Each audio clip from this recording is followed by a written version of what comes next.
We begin this morning with two stories that are tightly linked, one in the streets of Iran and one in the halls of power in Washington, each casting a long shadow over families, diplomats, and the markets in between.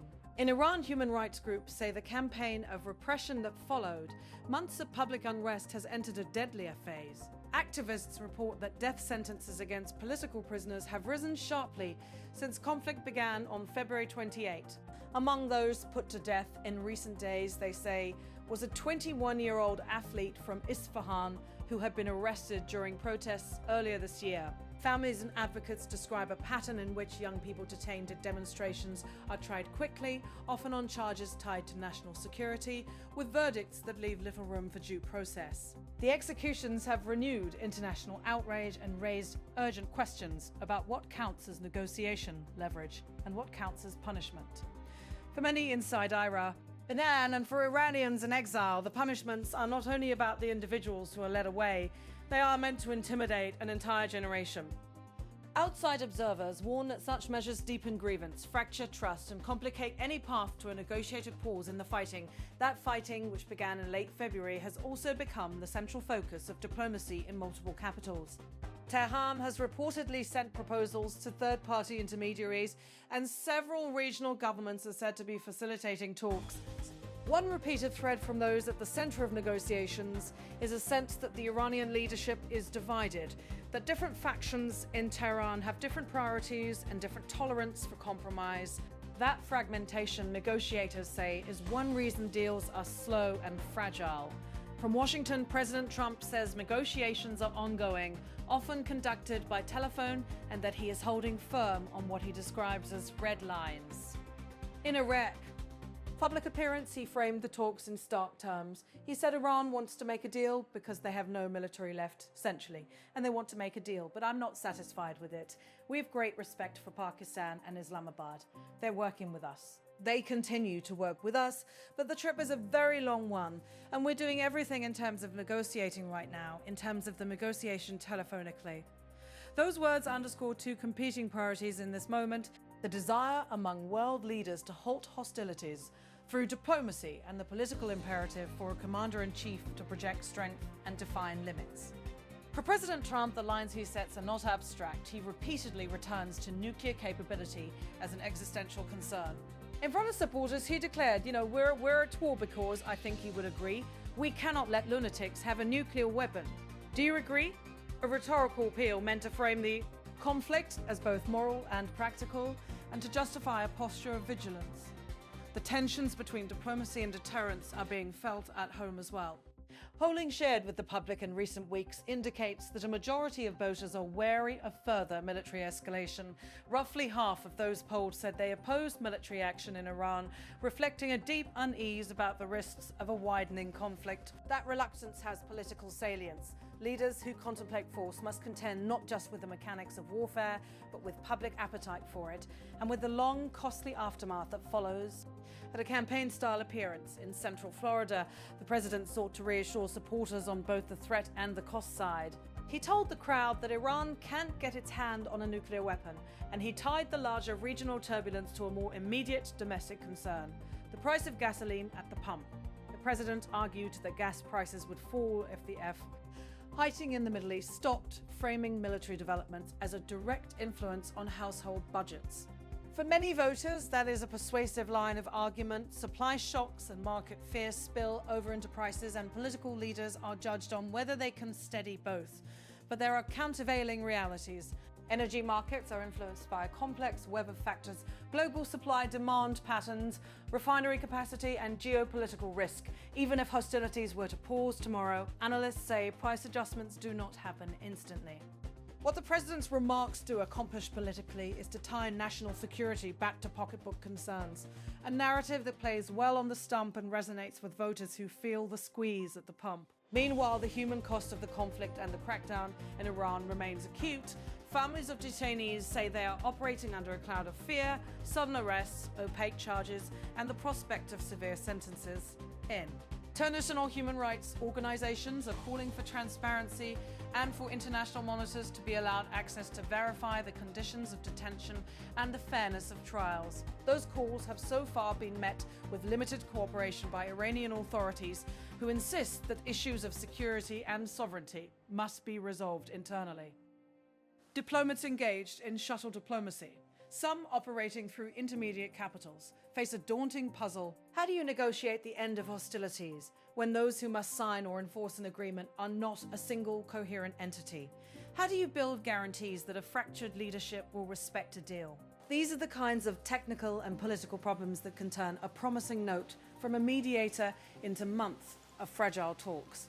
Pakistan has been mentioned repeatedly as a channel in recent days.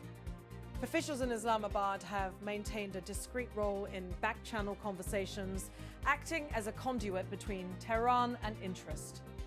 Third parties, such mediation work is delicate and slow.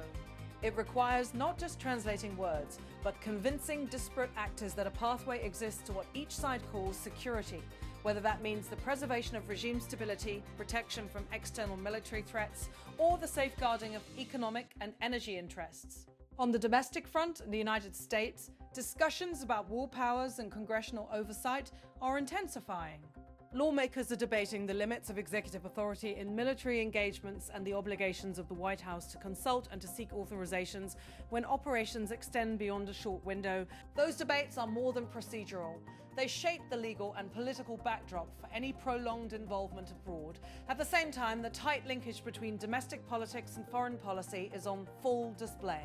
A president who campaigned on strong national security credentials is balancing the impulse to be decisive ag. Reads the need to avoid a costly ground war.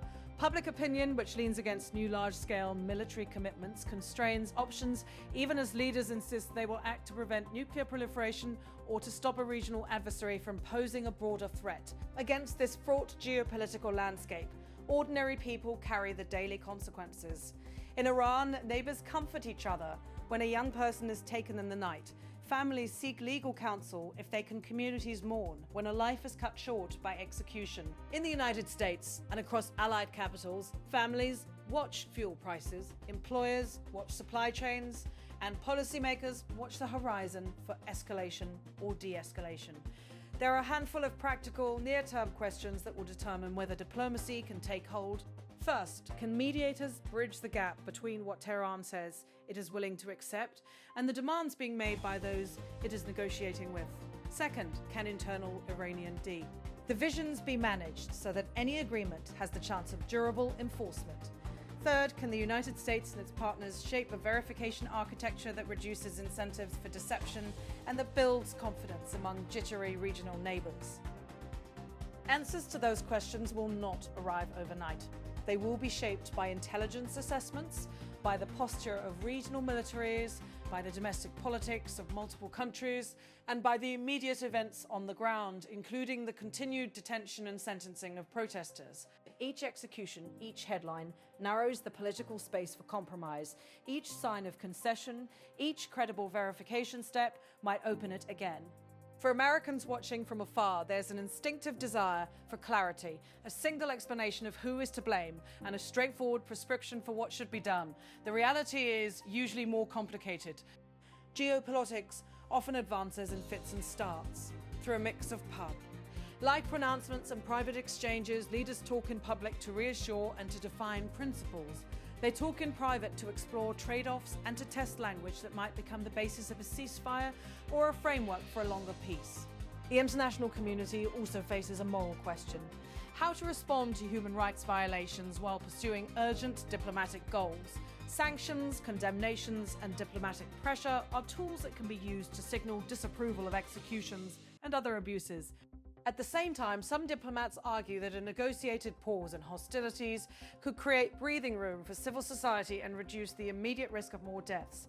That tension between moral clarity and strategic pragmatism is a recurring dilemma in foreign policy. Back here at home, political leaders will continue to make their case to the public. The president's message, delivered in public appearances and in phone calls to foreign leaders, is straightforward. He is negotiating, but he will not accept a deal that he believes leaves critical threats unaddressed. Opponents and skeptics will press for oversight and will point to the human toll inside Iran as reason to press harder for humanitarian protections and accountability. As this situation evolves, one thing is clear: the human stories will remain central. The young athlete from Isfahan, the families of protesters, the negotiators working late into the night in Islamabad and other capitals. Their choices and their fates will shape geopolitical outcomes. For journalists and citizens alike, the work now is to follow those stories closely, to distinguish between statements intended for domestic audiences and the hard bargaining that happens behind closed doors, and to remember the human stakes that underpin every policy decision.